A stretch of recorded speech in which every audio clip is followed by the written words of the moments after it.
Alors, un nouvel enregistrement, une nouvelle vidéo pour voir une fonctionnalité de Word qui est en fait le publipostage conditionnel. Alors, qu'est-ce que le publipostage conditionnel? Eh bien, tout simplement, lorsqu'on fait un publipostage, on travaille toujours avec une base. Donc, cette base, ça peut être une feuille Excel, ça peut être une table dans Access, ça peut être un tableau également sous Word. Bon, là ici, on va rester sur Excel. Donc, quand je fais un public postage, par exemple, je veux écrire au responsable des hôtels qui sont là, je pourrais insérer les champs du nom responsable, le prénom du responsable, l'hôtel, puisque ce sont les champs qui me sont proposés dans cette base. Sauf que je peux être amené à vouloir mélanger deux bases. Par exemple, je souhaite écrire à ces responsables d'hôtels pour leur indiquer quels sont les groupes qui ont réservé dans leurs hôtels. Donc ici, la liste des réservations de groupe avec le nom du responsable du groupe, la taille du groupe, la date d'arrivée et l'hôtel, ces éléments-là sont indiqués sur une autre feuille. Et ce que je souhaite, c'est pouvoir croiser ces données de telle manière à pouvoir les intégrer. Donc en fait, utiliser les données qui sont dans la feuille groupe pour les intégrer dans le publipostage que je vais faire sur la feuille hôtel. Donc, je vais prendre un document, ce sera peut-être plus explicite. Je suis sur un document Word qui est vierge et je vais faire mon publipostage, tout ce qu'il y a de plus classique. Donc, je vais démarrer mon publipostage. Il s'agit d'une lettre, donc je suis sur ce document-là. Je vais sélectionner les documents et donc pour sélectionner les documents, je vais choisir le fichier Excel que l'on vient de voir. Alors, petite chose, sur ce fichier Excel, j'ai fait une petite manip. Je vais juste vous en parler maintenant. Donc, il s'agit de ce fichier Excel. Et là, je prends hôtel, puisque je vais écrire, hôte, parce que je vais écrire aux hôtels. Et je vérifie que la première ligne des données contient bien les en-têtes des colonnes. Alors, qu'est-ce que j'ai fait? Pourquoi est-ce qu'il y avait, quand j'ai fait le choix de la base de données, le choix des destinataires, il m'a proposé la feuille hôtel et il m'a proposé hôte. Hôte, ça vient de quoi? C'est tout simplement que j'ai sélectionné tout à l'heure les plages et je les ai nommées hôtes. Tout simplement parce que ça me permettra de les retrouver plus facilement lorsque je fais mon publipostage. C'est facultatif, je l'ai fait, voilà, juste histoire de pouvoir aborder cette fonctionnalité. Donc là ici je vais faire mon publipostage, je vais insérer les champs, donc je vais mettre le prénom du responsable, espace, le nom du responsable, je vais aller à la ligne, je vais mettre le nom de l'hôtel, je vais faire un petit contrôle A, je vais vérifier, donc je vais mettre sans interligne et non pas en gras, voilà. Je peux retourner sur publipostage pour voir un petit peu ce que cela donne, cela correspond à ce que l'on souhaitait, il n'y a pas de souci. Bien, maintenant je vais quitter l'aperçu des résultats et ce que je souhaite c'est de leur indiquer, donc voici la liste des groupes qui ont réservé dans votre hôtel.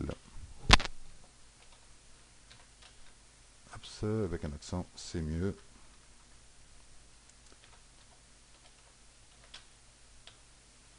Voilà. Donc j'ai écrit ceci. Maintenant, donc il faut que je leur donne, il faut que je leur mette la liste des groupes en dessous. Alors pour mettre la liste des groupes en dessous, comme on a dit tout à l'heure, elle n'est plus dans la base qui nous a servi à faire le publipostage. Alors comment fait-on un publipostage avec plusieurs bases? Eh bien on va quitter l'onglet publipostage et on va aller dans l'onglet insertion pour aller chercher le quick part. Et là on va choisir champ. Alors pourquoi champ? Tout simplement parce qu'en fait les champs ce sont les éléments de base, de façon de parler, des bases de données. Et donc là ici, qu'est-ce que l'on souhaite faire? Eh bien, comme dans une base de données, on souhaite expliquer à Word que le champ hôtel qui est là doit correspondre au champ hôtel qui est là.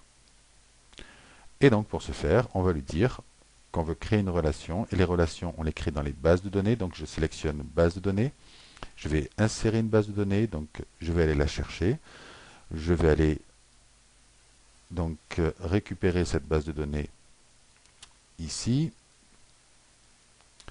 Au niveau des données, c'est la plage de données groupe. Je vérifie encore une fois que la première ligne de données contient bien les en-têtes de colonne. Je vais faire l'option de requête et là je vais lui dire par exemple que je veux que l'hôtel corresponde à Cardinal. On va commencer par ça juste pour voir, ce sera plus simple. Ça permettra d'illustrer. Donc à partir de là, je vais sélectionner les champs. Donc je veux qu'apparaissent tous les champs sauf le champ hôtel. Donc je vais supprimer le champ hôtel. Je vérifie bien qu'on va inclure les noms de champs. Je fais OK. Je veux choisir le format de tableau. Donc là, je vais prendre celui-ci par exemple. Et je vais insérer les données. Mais attention, je veux insérer les données en tant que champ.